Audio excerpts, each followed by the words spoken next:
Bueno, pues después de la pausa café, After the coffee break, we are going to start with the seminar itself.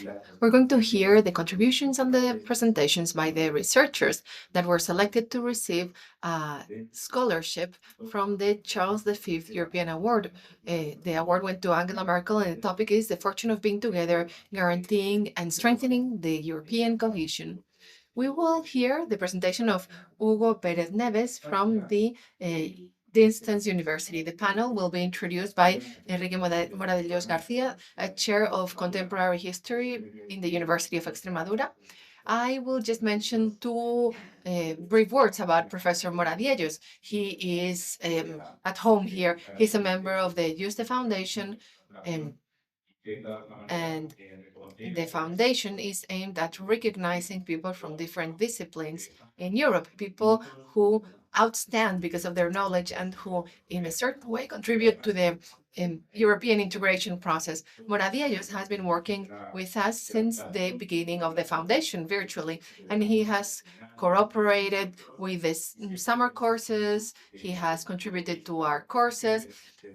He's a staunch defender of the European integration process, and he transmits that to his students. He's a member of the Academy of History, and it is a great honor for us to have him here. So without any further ado, and after thanking Professor Moradiellos for being here, I am going to give him the floor to introduce the speaker. As we have explained to you in writing, we will hear this presentation, and then the president of each panel will take the floor, and we will have room for discussion. I will give the floor to Professor Moradiellos.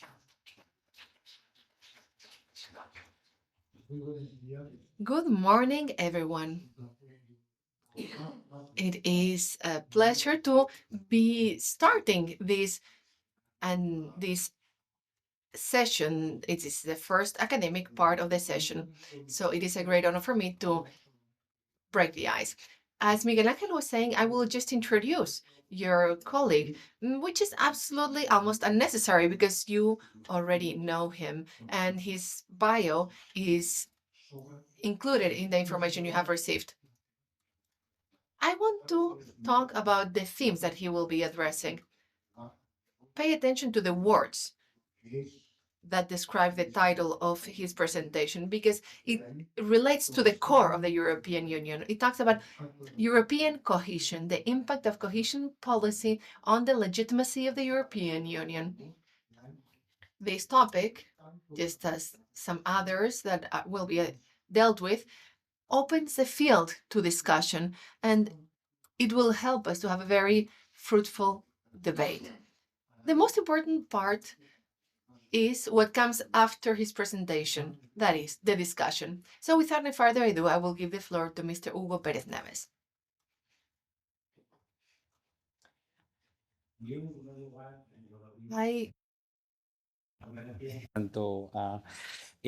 I wish to start by thanking Enrique for his presentation. I have been discussing this topic with him, and I want to thank the foundation too for giving us this opportunity and by organizing this seminar. I would love to hear your feedback, your comments on my presentation because I am at an early stage in my doctorate. I have worked on my doctorate for 4 or 5 months, so I will be really grateful for your comments.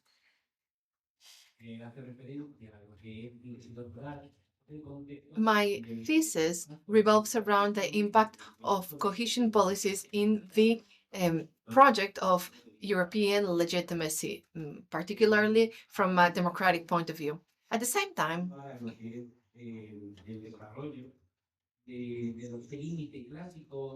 I wish to share with you the classic index of classic doctorate thesis. This is the structure. There's an introduction where I will introduce the basis, the foundations of legitimacy and how it relates to the cohesion policy. And from there, I will move to the empirical analysis we have a initial hypothesis, the methodology, and the case studies. Based on that, I will develop the theoretical framework based on the conceptualization of the term legitimacy and the different visions of legitimacy. And I will also address the different theoretical frameworks in the 19th and 20th century on this very relevant concept that is so closely connected to the cohesion policy, European cohesion policy. And we will also address the visions of different authors that have worked on this field. To establish the more empirical element, not the practical one, the more empirical part will be a case study. I will focus on Spain, although there will be more examples, and there are different variables that can come into place to choose one case or the other one. Since we are here in this seminar and there are time constraints, I will just focus on Spain here in my presentation, although my thesis will include more countries. And then lastly, I will refer to my research and I will establish the references that I used in the development of my study. The European Union, for decades, has been experiencing a growing tension between its ambitious process of supranational integration and the impact that it can have in European citizens.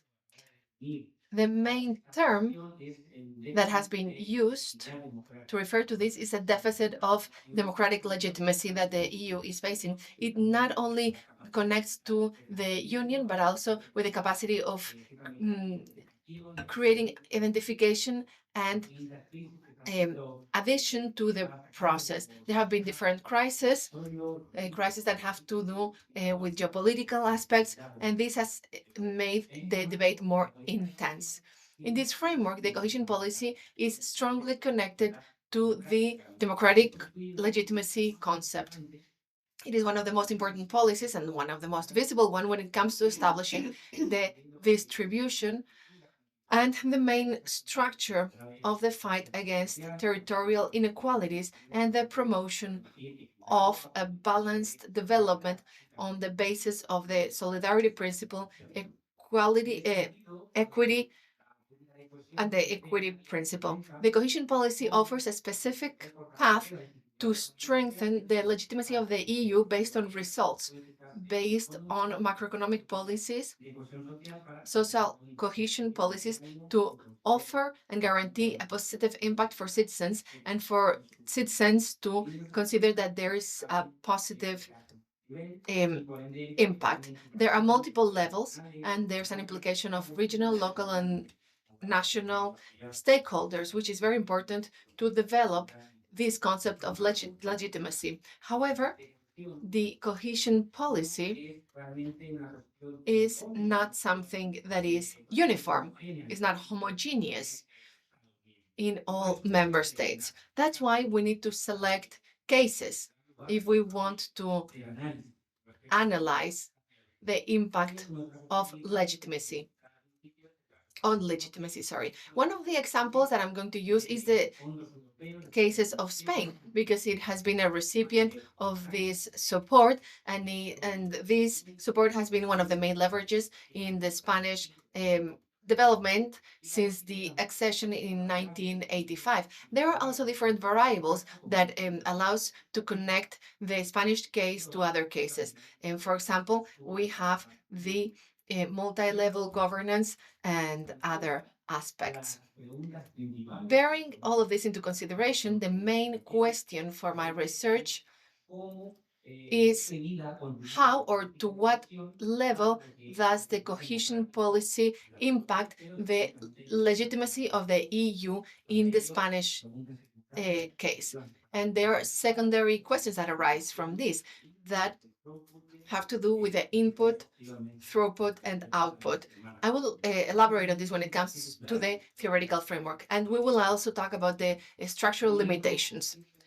Taking this into consideration, the main hypothesis in connection with the cohesion policy and its connection to the democratic legitimization arises as such. The cohesion policy reinforces the legitimacy of the European Union, but does not do so in a uniform way.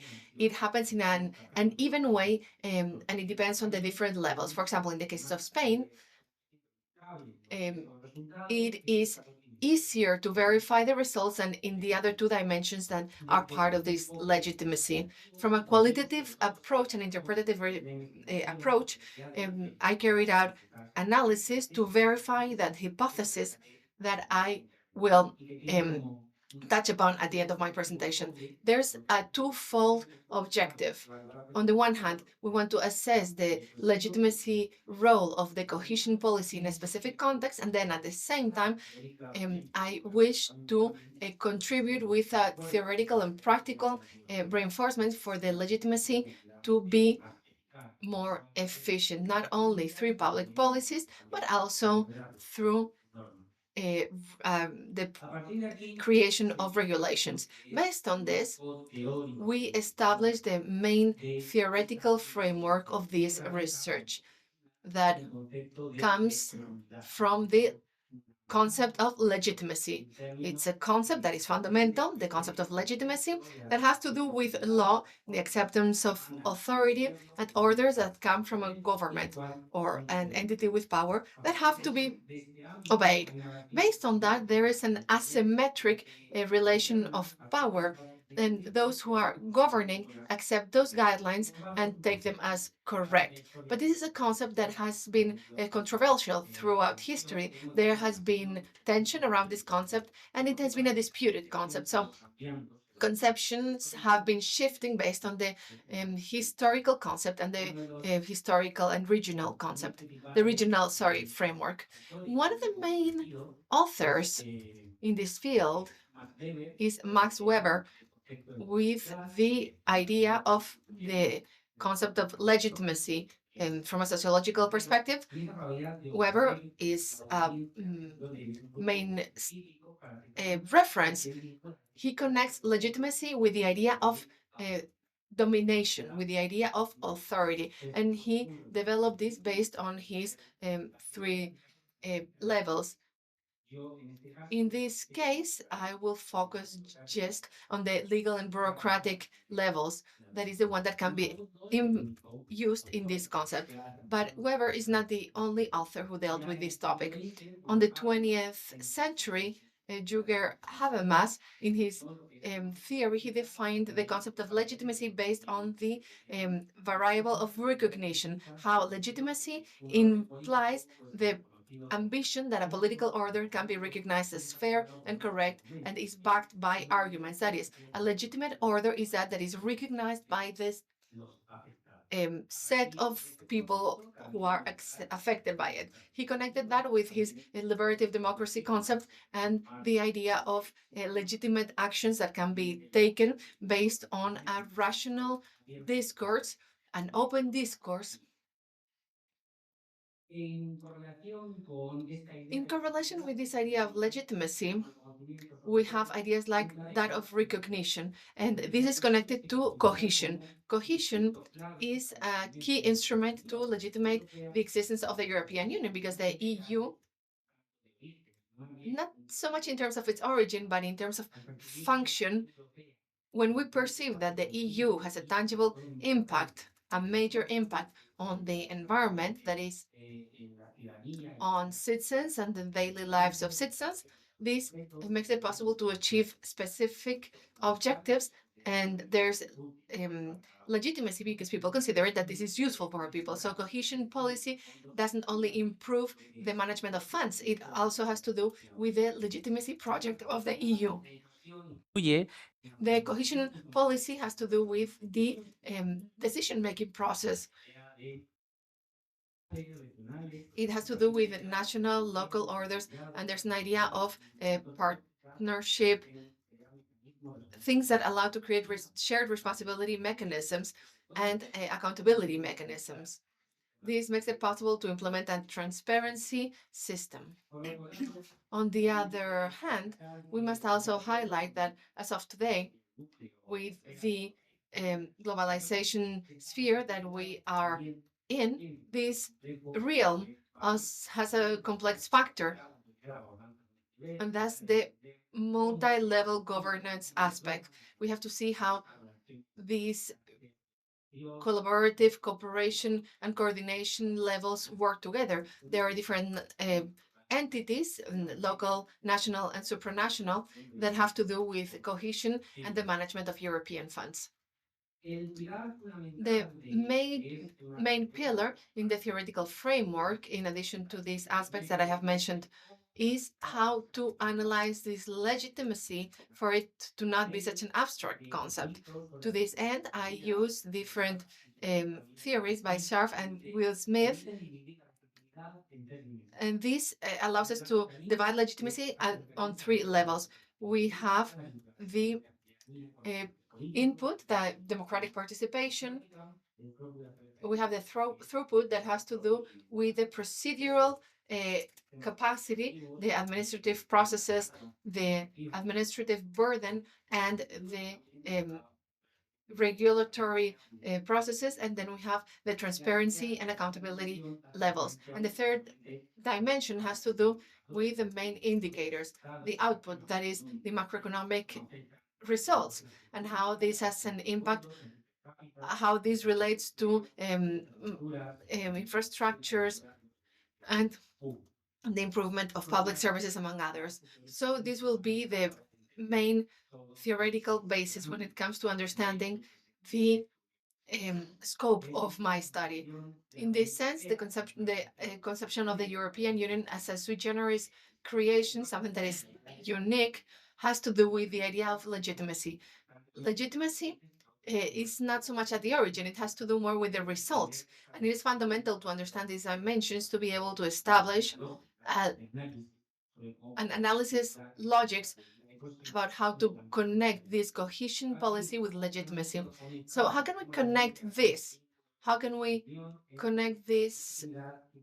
How can we connect legitimacy and cohesion policy? This policy gives us a privileged opportunity to see how the perception is not alien from citizens, and it has a key impact. If we consider this, the key idea is based on the terms that I was commenting previously, the difference between the legitimacy ideas that allow us to connect this to a cohesion policy. The input in the case of the cohesion policy has to do with the participation of sub-state entities. In the case of Spain, it would be regional governments and national parliaments, the general courts in the case of Spain, to discuss European funds and how European projects are established, how they're planned, milestones, etc. And then we have the participation that civil society can have to implement funds and to implement operational projects. When it comes to throughput, that is a procedure, this is very much connected to the administrative aspects, that is deadlines, administrative burdens. There is a very important diagnosis unit that are very important on the Spanish level, and how this is managed in terms of private and public stakeholders. And there is a regime of transparency and control. And finally, the output. And finally, the output. The perception, not just on the positive impact the economic question can have, but also the perception of the impact itself. Because on the one hand, there is the impact of the operational programs and the European funds, and then a different thing is how the citizenry perceives it. So this intertwining between the perception of the legitimacy and the phases and the norm production cannot be understood as an only instrument of regional development, but a structural mechanism for democratic structuration, especially in the basic aspects, those that are closest to the citizens' perspective, and especially for certain territories. And this involves analyzing not just how these projects and programs are designed, how the European funds are designed, they also have to be contributed with some empirical content. And now we need to talk about the empirical question indicators. In the case of Spain, the main axes are the dimensions of legitimacy that I was talking about. In the implementation of the Spain's cohesion policy based on the paradigmatic cases of this policy, there's been a key process for the convergence in terms of social economy, the material effects, and the structuration. In the analytic framework, we have the input. I have used a series of key indicators. For example, the degree of institutional participation, meaning the regions, the autonomous communities in the drafting of the programs, for the investment and structural funds and the materialization of the cohesion policy, and also in the national parliament, the Cortes Generales, through the inquiries and the questions on this matter.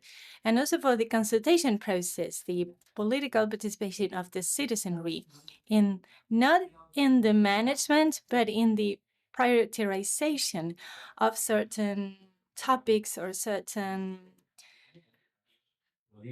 concerns for the citizens' agenda, the problems that are part of the social imagination of the citizenry. And then regarding the participatory legitimacy, there is coordination between different levels of the government through cooperation, collaboration, coordination, and even conflict techniques on a vertical and horizontal case that allow for the distribution of the structural funds.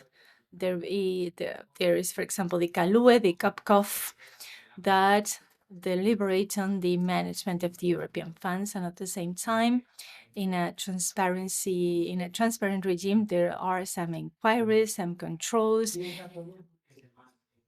In the output, which is the more qualitative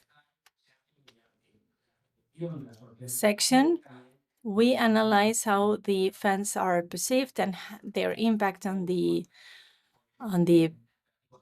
income per capita and other indicators. Regarding the first one, the legitimacy of the input, the Spanish case faces a multi-level complex governance case.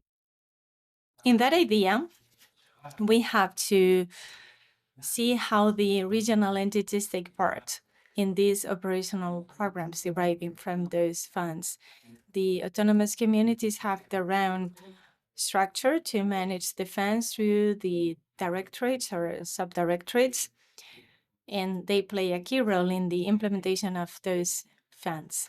But participation has always come with some tensions, and sometimes there have been significant disparities in the capacity and the influence perceived by certain autonomous communities that has translated into some unequal access to the funds and some asymmetry in the decision-making process.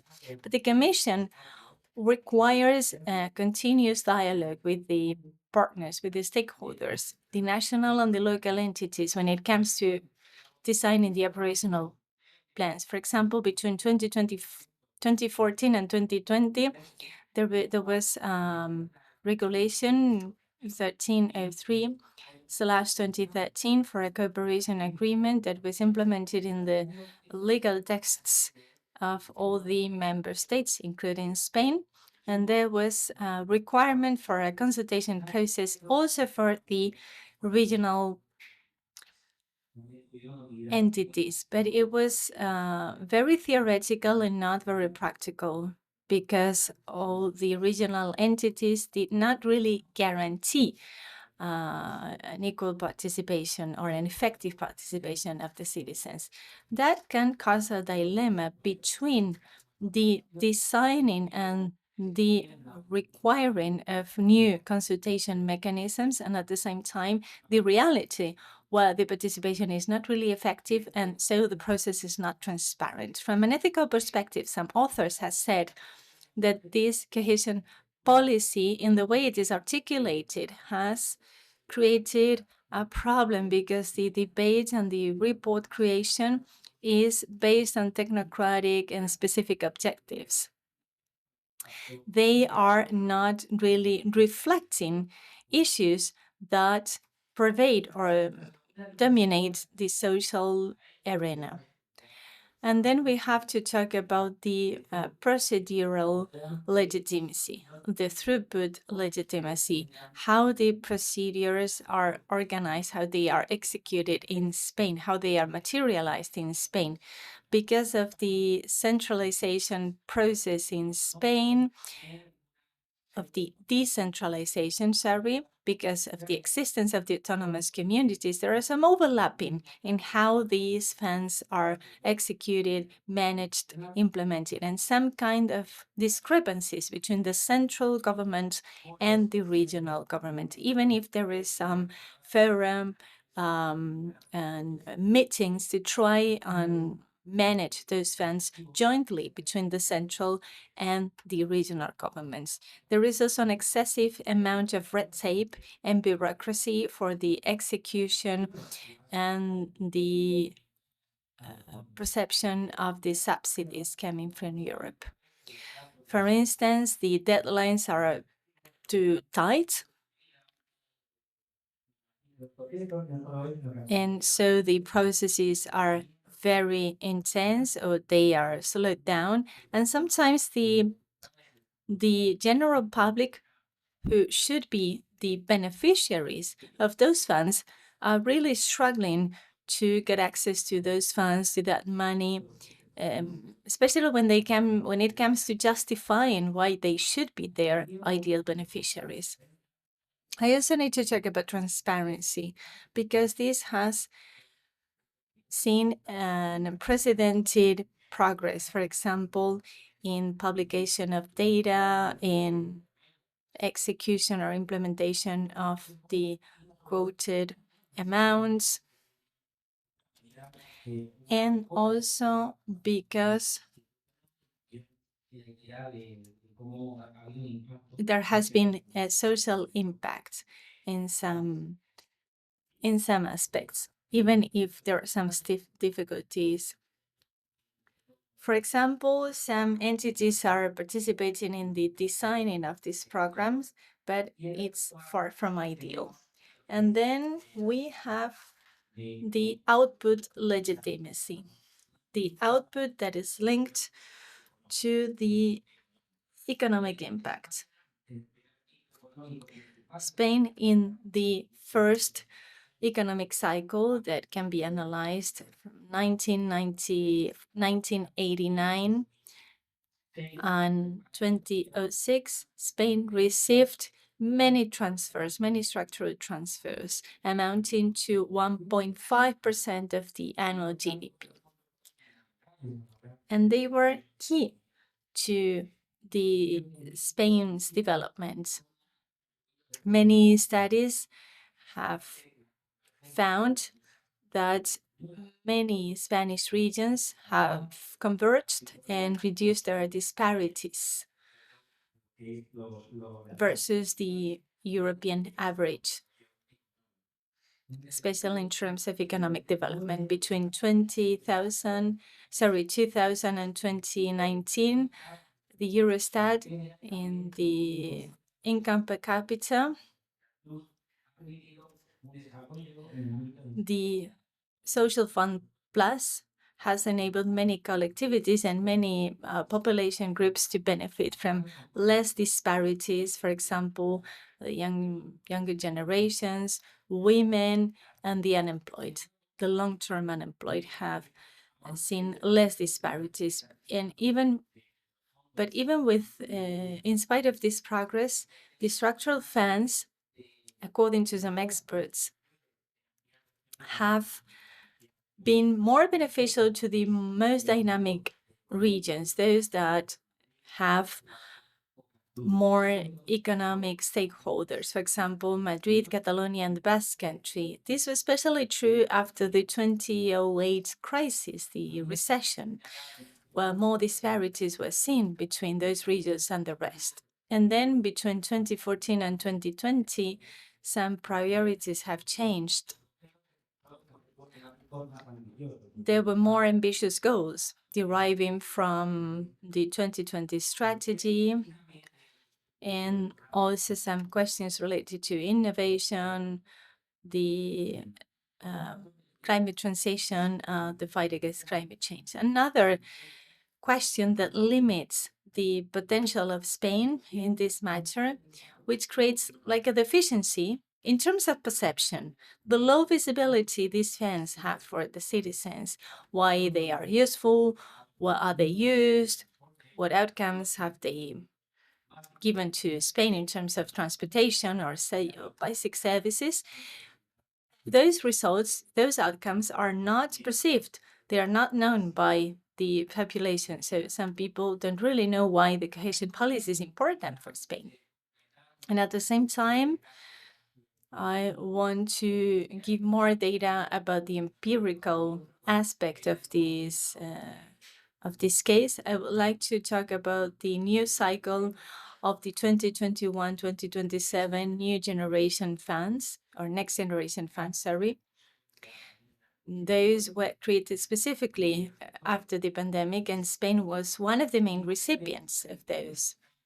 They enabled Spain to dynamize the economic model, and they've made the European Union more visible for many stakeholders in Spain and for the citizenry in general.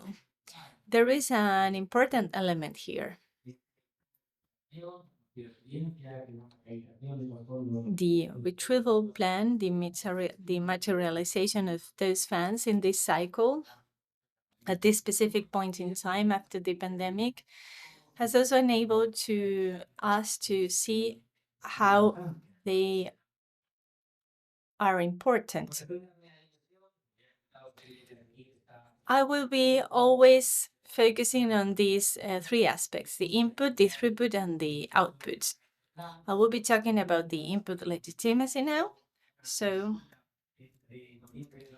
even if there was a consultation process between November 2020 and November 2021 for the public, there was a public consultation about the priorities for the use of these funds, and it was observed that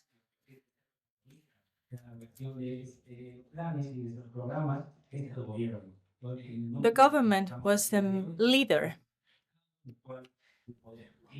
The executive power is more and more important than the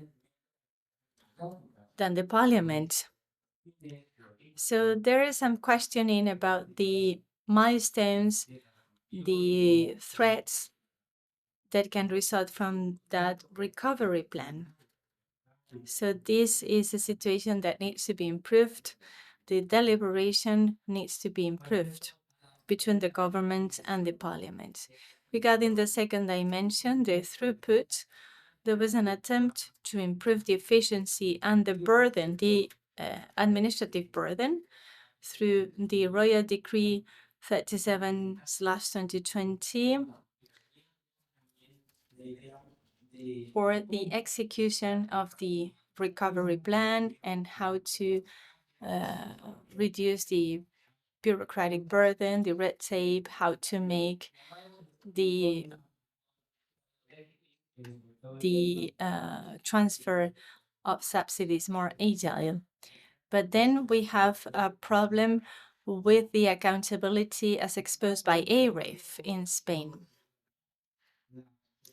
And the procedural responsibility has been limited. There's also been some problems in the control and the supervision, even if there have been some improvements in the recovery plan.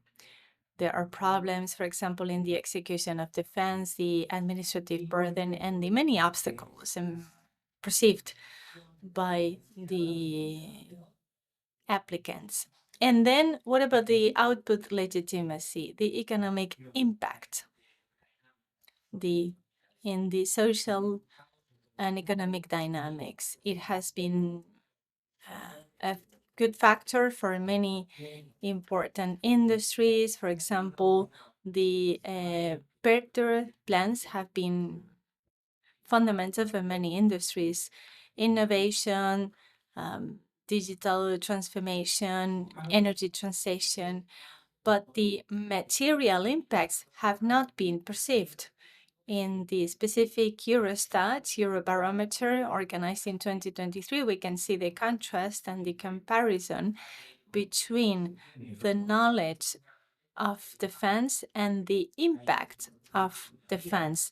There is a minority that really knows about the objectives of defense and how they are developed, and they think they are positive and they are good for investment for the country and the regions. So we see the gap between the real investment, the knowledge about defense, and the perception about defense. They can impact the output legitimacy. And there has been also some criticism because there has been some concentration of defense. The distribution of defense has not been positively perceived, which questions the impacts, even if we need more information, more reports on this.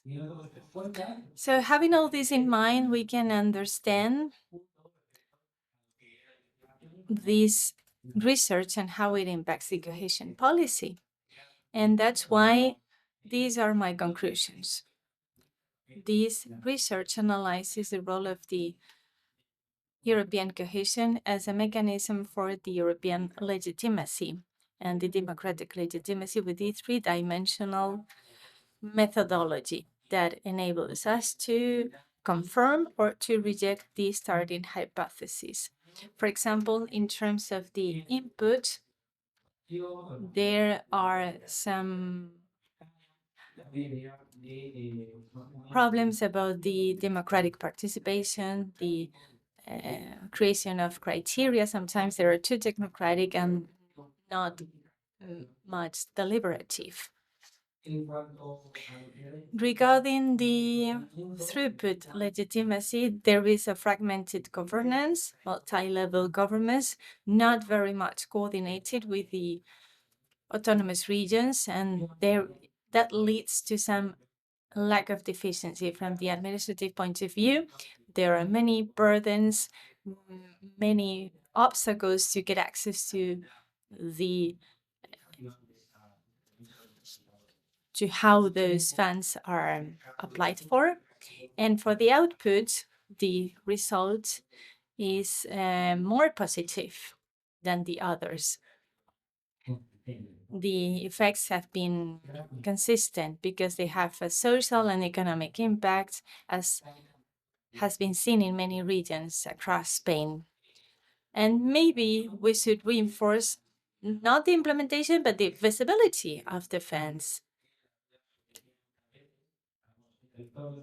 Some territories also need to understand the criteria that are used when it comes to sharing or distributing defense, because there is some discrepancy between the technical outcomes, the political recognition, and the visibility on the things that have been done with those funds. So in short, the results of this research enable us to give a partial response to the first hypothesis with some nuances.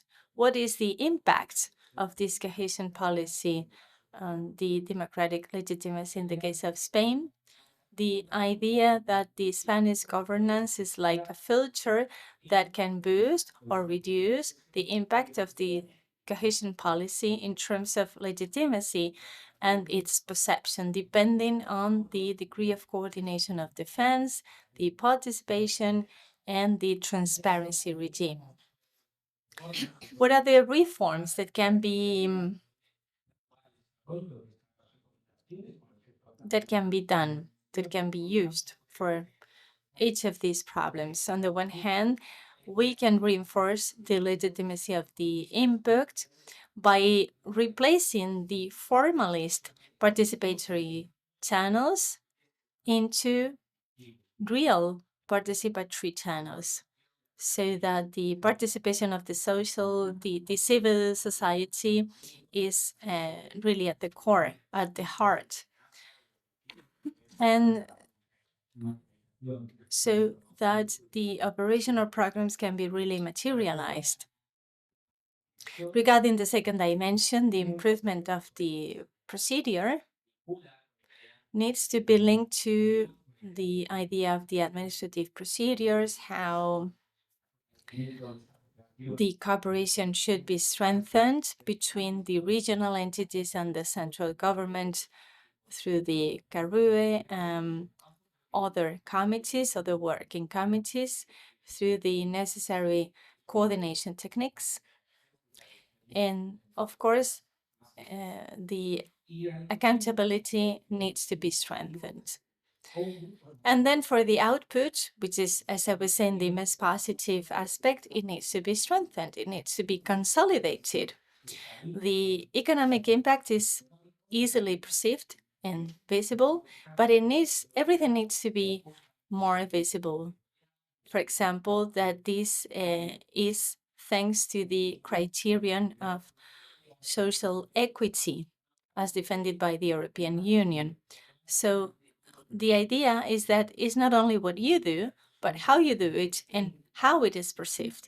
But again, the cohesion policy of the European Union is an essential element for the cohesion of the territories and the creation of an identity project. The case of Spain shows that there is potential, but this potential needs to be clearly defined through a good institutional structure and through a fair distribution of funds that is clearly explained, because sometimes the procedural quality is very low. So we can only see the visibility of the output and not the legitimacy of the throughput and the input that still need to be improved. Thank you for your attention. If you have any questions or feedback, I will be very happy because I'm only a few months into my PhD. Please have a look at my references, the ones I have used for my study, and this is it. Thank you.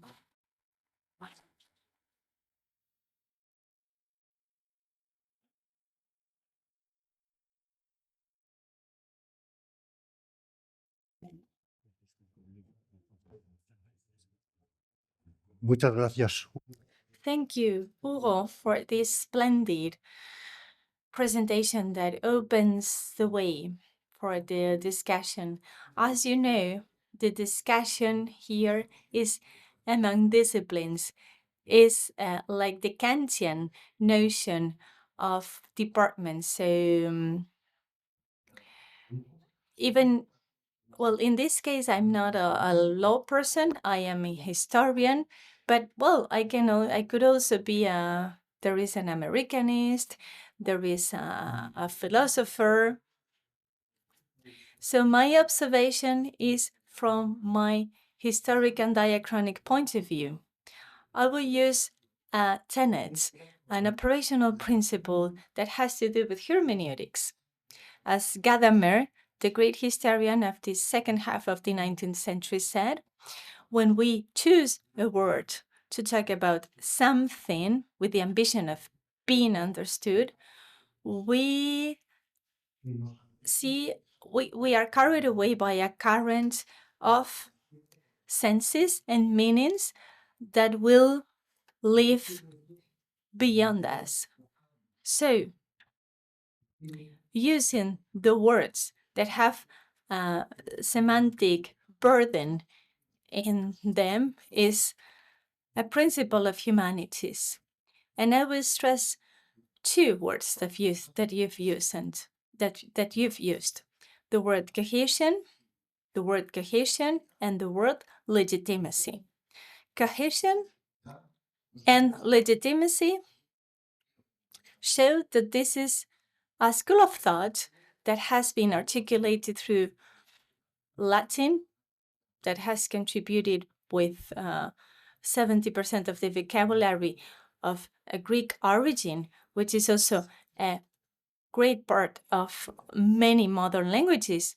For example, English also has many words that comes from French, which in turn comes from Latin and Greek. So this is an innate plurality because cohesion, in cohesion, means many, several, the pluribus uno. So co means several elements together. They put a limit to a field. They cooperate several operations together. So with this, I want to say that this is a procedural dimension that shape this phenomenon. Cohesion is a process with an objective, with an ambition. And then the second word I wanted to stress is legitimacy. This is a conjugate process, as those who work with logic say. The origin of the word is there very clearly. Legality, legitimus in Latin, both in classic Latin and in medieval Latin, means according, accordis, heart, to the law. Lex is a rule, a norm, curved and positive. We know there is common law, but since Urukahima and all the Sumerian texts, it's crypta manen. It has to be in written form. It is a norm that goes beyond those who are living now. Lex, it's positive, a positive law. So legality transformed into a legitimacy when legitimacy does no longer mean legality. When those words divert. If there is a law that somebody discusses that is a positive law, but that goes against something that is before the law, use, justice. Can there be a law that is unfair? Antigone. The positive law says that you cannot bury a traitor, even if he's the son of a king. You cannot bury a traitor. But in Antigone decides to go against the mandate of her parents and the king of Tebas, and she decides to bury his brother, who was a traitor, because there is an inner justice that she will follow, the justice coming from the gods. So that is the juxtaposition of the positive law that goes against the jus naturalismo. Positive law says that women have not the right to vote. That is unfair, not illegal. It's unfair because there is a superior law. But where is that law? What are the fundamentals of that law? So you're going back to this difference between a law and the jus naturalismo. But going back to the cohesion process that generated the European Union, states and political units, we have a long tradition that we can use. Because those who do not work in company are either thieves or spies. We can go back to Aristotle. A political union made of several people, pluribus. Remember the Republic. A city, polis, is plural. Men, traits, desires, affections, and a city cannot be homogeneous or uniform. And this polis is made of neighbors, not brothers. Otherwise, it would be a pack of wolves. We can work around these concepts. And those political units need to have some internal concordance and some concord and external security. And based on that tradition, there are three principles that we need to follow that co-determine the field of legality and the superior legitimacy. The first one is the principle of efficacy. You mentioned it several times in your talk. If it's given to me, I like it. It's called utilitas in Latin. It makes for the regimes to be judged by their results. The output, why use an English word if we have a Latin word, a universal Latin word? Well, utilitas. Utilitas, or praxis in Greek, something that works, is co-determined by the principle of stability, or firmitas, or in Greek, eutaxia with Aristotle, the balance that doesn't destroy unity with the internal concord and external defense. And the third tenet is durability, duration, continuity, both in space and time, history. Regimes can be legal, of course, they're positive, but legitimacy by efficacy or exercise or by origin, they are there traditionally as left by our ancestors. Those are the three keys to stability as codified by Max Weber.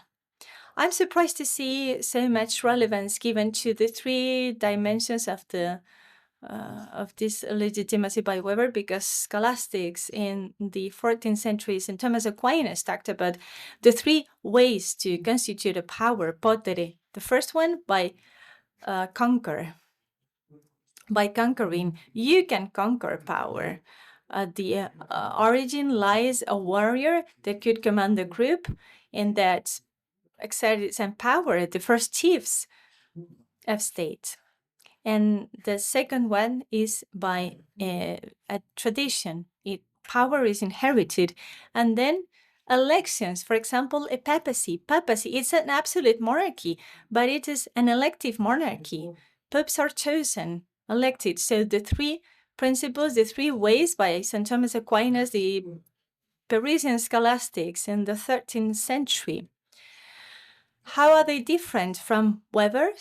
In nothing, literally, because Weber modifies them and projects them differently. Nobody would read scholastics now, but they do read Weber.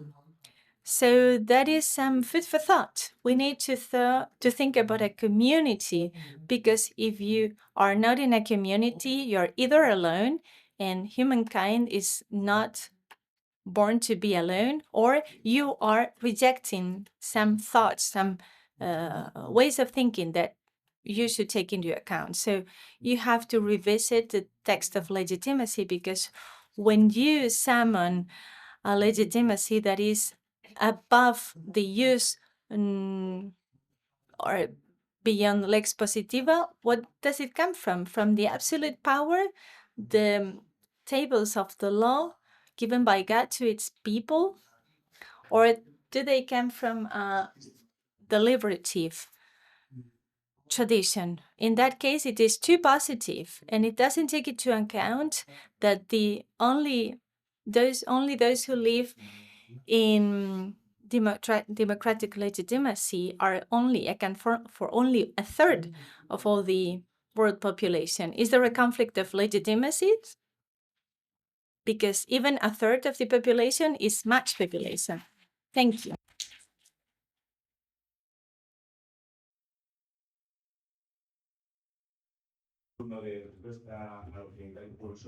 Thank you very much, Enrique. We're going to start the Q&A session. Hola, hola. Ahora, vale. Totalmente de acuerdo con la... I absolutely agree with the historic context, because in the introduction of my thesis, in the framework, I already address legitimacy and the connections with legality and naturalism. Then we have the phenomenon from the Latin, perspective. This I mentioned in my thesis based on, and I connected with medieval studies. In my presentation, however, I focused on the most renowned authors like Weber and Habermas. What comes to mind are the principles of external concordance, the principle of stability, durability, and the idea of efficacy from this more historic perspective and medieval aspects. So thank you very much for your remarks, and I will use all your comments and implement these ideas in my thesis. Thank you very much.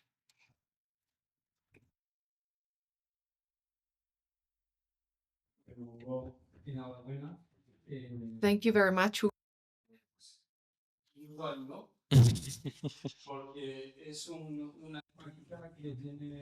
This theme has political connotations, obviously. There are connections with the Spanish law, and there are considerations that are political. There are sound problems. You talk about deliberative democracy, and I think you should also talk about participatory democracy, because sometimes we go from one field to another, and as a lawyer, we lawyers have a tendency to mix concepts, considering the theme of the thesis on legitimacy. This legitimacy lies on participatory derivative. That's the first point. The second topic, when you talk about the historic aspects, you mentioned that cohesion policy is aimed at reinforcing the legitimacy of the European Union.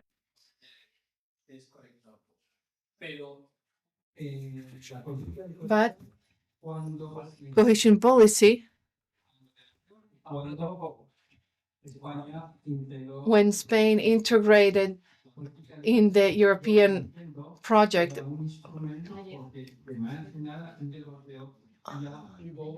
there has been a fall in trust by Spanish citizens. Previously, the accession of Spain coincided with a type of reform.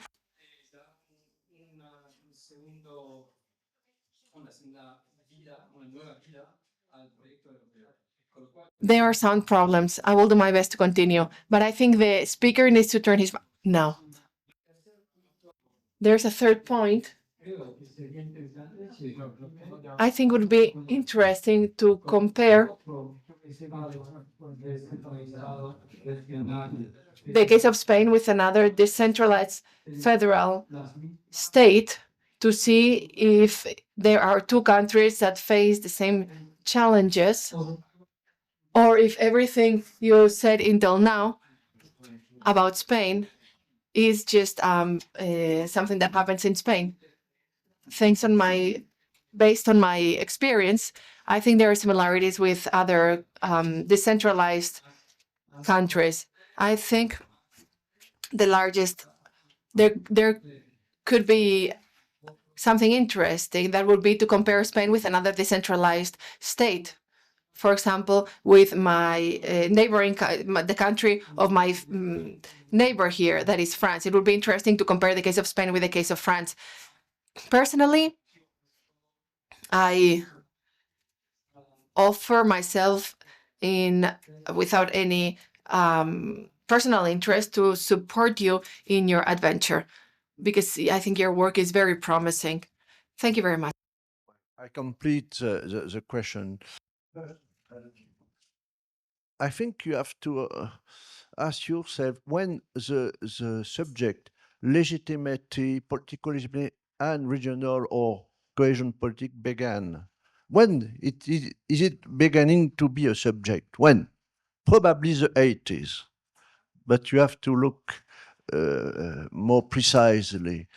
And second point, I think you have to look in the archives of the European Union at the very beginning of the cohesion policy to see if they discussed the point and how they did. And after, you need some sight about the evolution of this. But you have to look at it by yourself. By yourself. It's easy. You have plenty of documents. Second, the legitimacy of cohesion policy or regional policy is a question of legitimacy for states. In the 50s, when we began to have the European Union, the common market, there were very strong fight between governments to cap the money. And the Italian government capped 50% for his policy for the Mezzogiorno. The Italian government need money to develop the Mezzogiorno. So for him, it was a question of national and state legitimacy and nothing with European Union, nothing. When Portugal and Spain arrived, what was the way Italian reacted? Their attitude was to keep most of the money for them. So it was a very strong negotiation and not a question of legitimacy for people or region at all. When we have the great enlargement in the East, Italy, Portugal, Spain, was afraid all these countries in the East were kept the money for them. So it is, I think it's an important subject, and I think we have to look at this. I think also you have to compare states more centralized and less. But you cannot.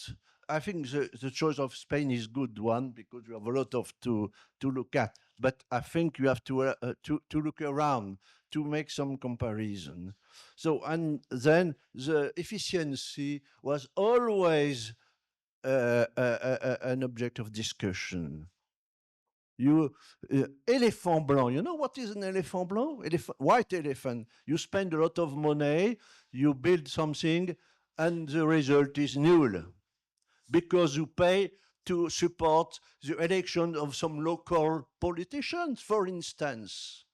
So it's very ancient problem, and it's already one. And now, if you put the question of legitimacy at the regional level, if you have some ecologists and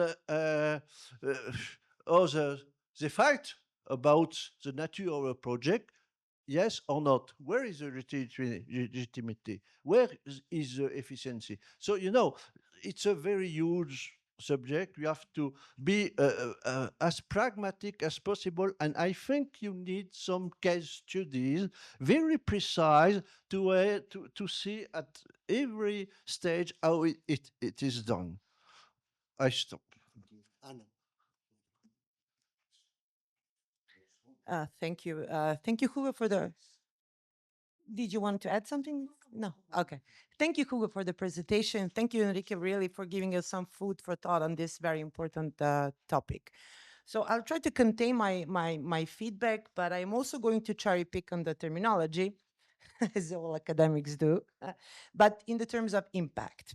And The second thing that I want to say before saying the first thing is actually that the presentation, how you presented, I mean, it is very clear what your research topic is, what is your research question, but the overall presentation does look more like a policy analysis. So there's this kind of a risk of, going more into the policy analysis than actually focusing more on your theoretical reflections on this connection between the legitimacy, impact, cohesion, the role of European Union, and different kind of stakeholders. So this is something to consider, broadly when you approach this this topic.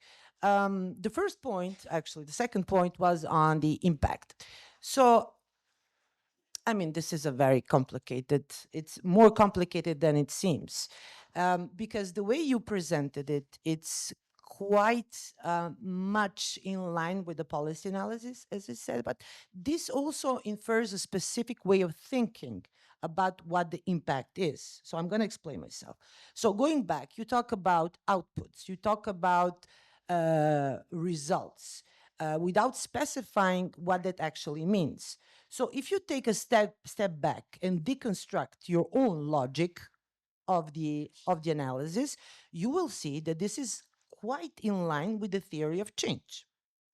So theory of change in the organizational theory is something that the European Union itself practices because of its overly bureaucratic structure, with its intention to capture the impact, harvest the results, and focus on the learning from those results that we know as taking stock, the best lessons, the lessons learned, etc., that are supposed to tell us what are the real effects and concrete results, those outputs, okay, and what they bring to the initial logic of change.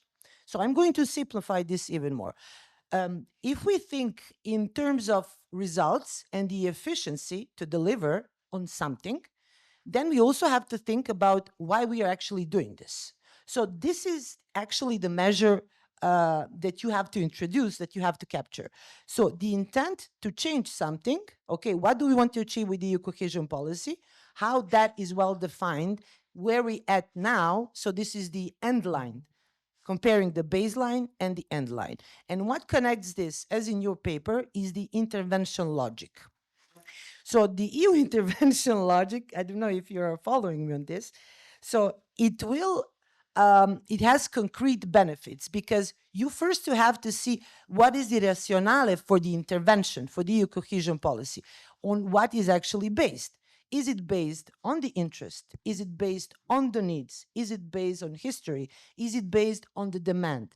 And then you have to connect this with different kind of stakeholders that are there, because you cannot just measure the impact of policy. Policy is just a piece of paper, but it also involves a different kind of stakeholders.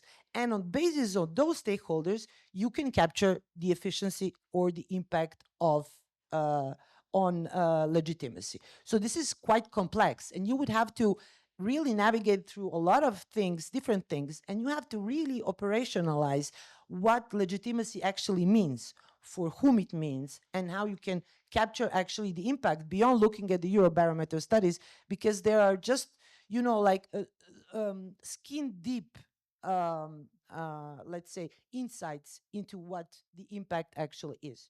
So one final thought, and maybe this is something to consider in the research design of your project, is how the European Union so far has measured successes or failures. Or is it this, not the measuring of impact by hitting moving targets? Make sense? Professor Elbert. No sé si, como ya ha habido otras intervenciones, a lo mejor quieres comentar. Since there have been 2 interventions, maybe you want to answer. Okay. You want to hear all the questions. Okay. If you talk about legitimacy, you have also to talk about illegitimacy. So it's the contrary. You know that the argument of illegitimacy is a strong argument within the context of democratic deficits, which is used by the skeptics and by the anti-Europeans. If you think of the Brexit debate, there was this bus driving around, 350 million pounds per week to Brussels. The story behind it was this is not legitimate.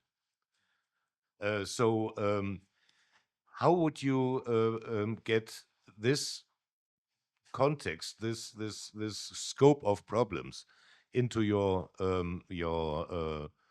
project? I think it is just to counterbalance the argument of democratic deficit. It is important to think about this as well. And what is, as a final word, definitely necessary is the European comparison. You cannot solely talk about the Spanish case. There are a few countries within the European Union which are net payers, not recipients.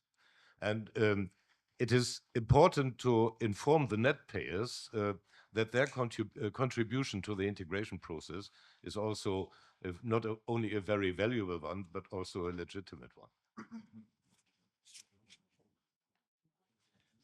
Thank you very much. Jürgen, any contributions from the researchers' point of view? Take advantage of this because I think it's important you also make your opinion. And for you, Hugo, just to let you know that everything is recorded. So after that, to include all the comments on your contribution, you will see that on the YouTube. Bueno, soy Rodrigo, vengo de la Universidad. My name is Rodrigo. I come from the Complutense University of Madrid. I'm a historian.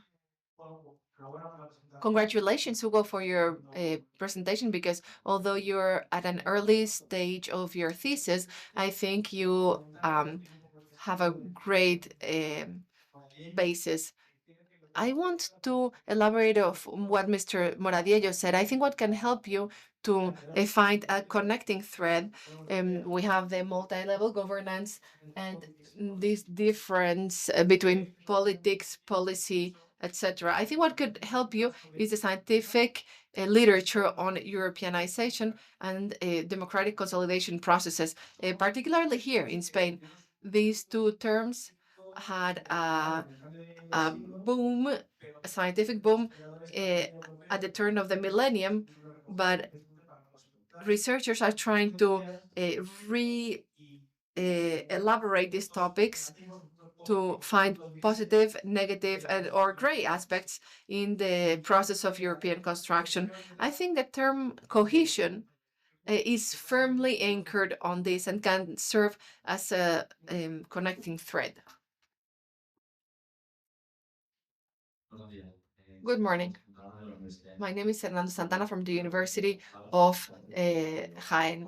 Congratulations, because if you have only worked on this thesis for 4 months, well, it's impressive. You have done a very serious work, and this is a wonderful foundation for 4 months of work.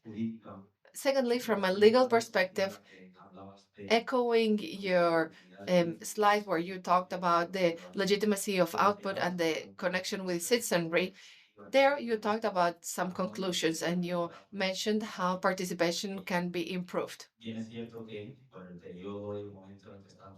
Because of the early stage of your thesis, you probably have not elaborated on this line, but there's a working group in the Pompeu Fabra University led by Hugo that it focuses on participatory and deliberative democracy, and they're working on different tools through which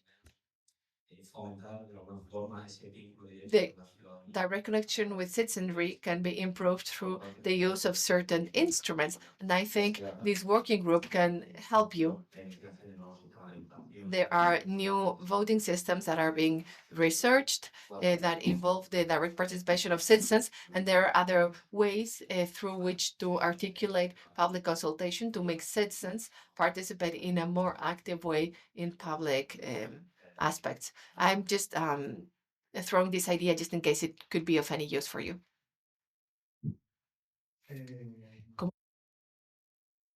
My name is Felipe. I come from the Carlos III University. I do quantitative analysis of surveys, and I cannot do a methodological analysis, but I want to share a reflection to see if you can, if between all of you can help me with something. I don't know if my perspective is legitimate.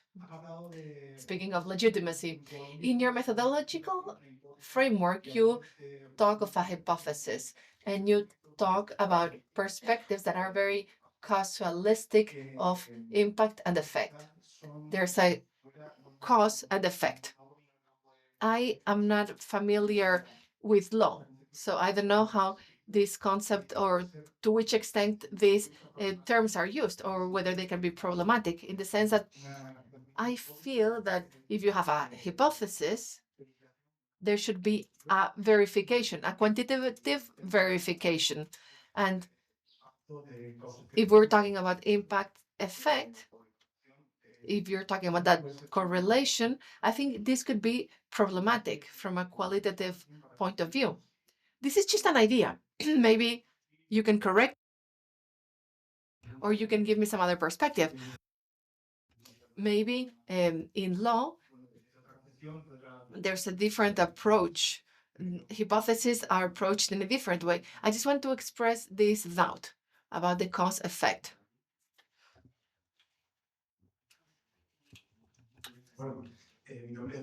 My name is Amor del Castillo. I come from the Complutense University.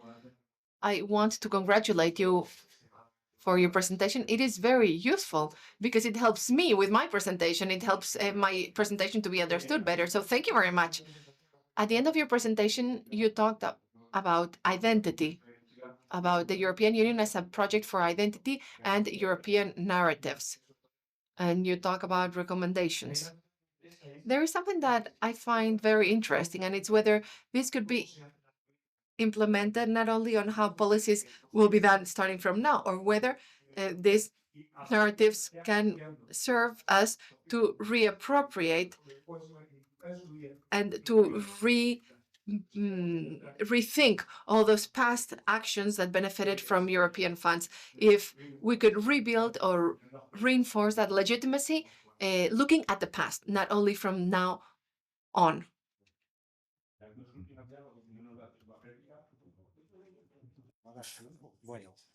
Buenos días. Bueno, en primer lugar, Good morning and congratulations, Hugo. My name is Rocío Sánchez. I come from the Carlos III University in Madrid, from the Department of Communication. And even if we work in different fields, I found it very inspiring because your theoretical framework is very interesting for all of us. My question is whether you have considered including a section, a reference about the role of the media in the construction of the European legitimacy and how the media coverage the cohesion policies are shaping the public opinion, because the media, through theories as the certain agenda, is also affecting and shaping the opinion of the citizenry. Muchas gracias. No te quiero liar más la cabeza porque Oh God, thank you. And I don't want to mess anymore. I just want to thank you because your presentation has laid the foundation for our presentations. I work on the output that you mentioned throughout your presentation. In my thesis, I work with museums that use Interreg funds. And when you work on the field, we're talking about methodology from a qualitative point of view, and I have learned a lot from interviews and case studies in specific cases of the use of those funds. So maybe you can also consider doing that type of research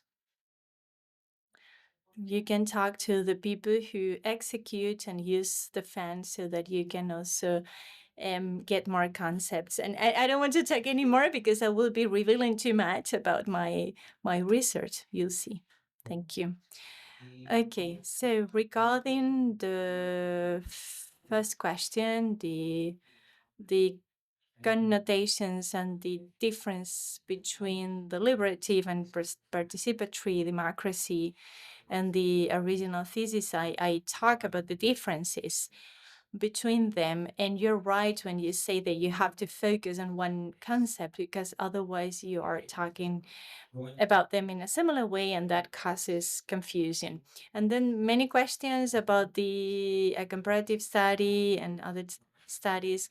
I do that in my original paper, but I just wanted to focus on this term and on this case in Spain, but I talk about other variables, for example, decentralization and the level of the distribution of competencies in Spain versus France, etc. Regarding the cohesion policy and its pragmatism, the risk impact assessment, etc. Thank you for incentivizing those ideas, because I can cover them in the pragmatic and empirical aspects of my thesis.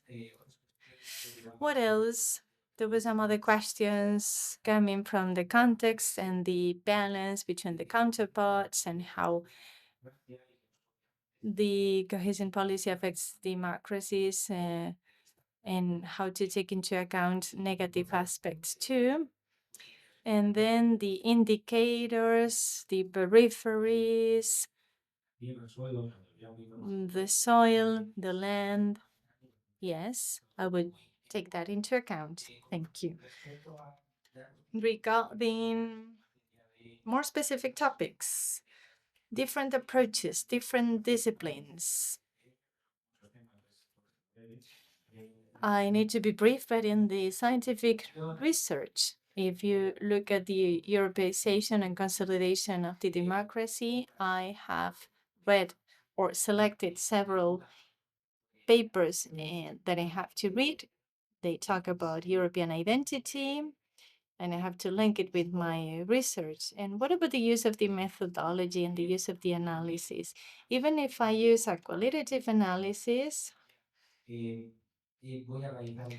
I am doing some interviews about the different aspects of each dimension, and I use some quantitative elements too. I'm trying to use a mixed approach, but since this is based on the specific case of Spain, I was only using qualitative approaches. And about the media coverage, that is of extreme importance. The agenda setting and the public opinion, how it is shaped by the media, how their role in making some topics visible or more relevant to the citizens.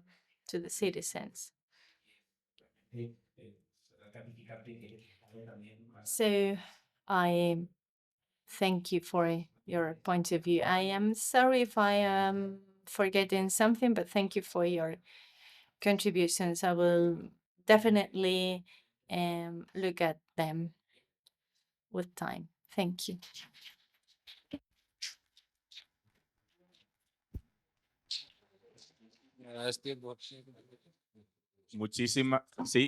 Muchísimas gracias, Hugo, por haber sintetizado en Thank you for synthesizing everything in 45 minutes. You need to take into account all these feedback. They were constructive, and the recording, of course, will be useful for you to be able to take them all into account. So you were like the guinea pig for the rest of the colleagues. The positive side is that you are now free to go, and then the others will have to face the audience.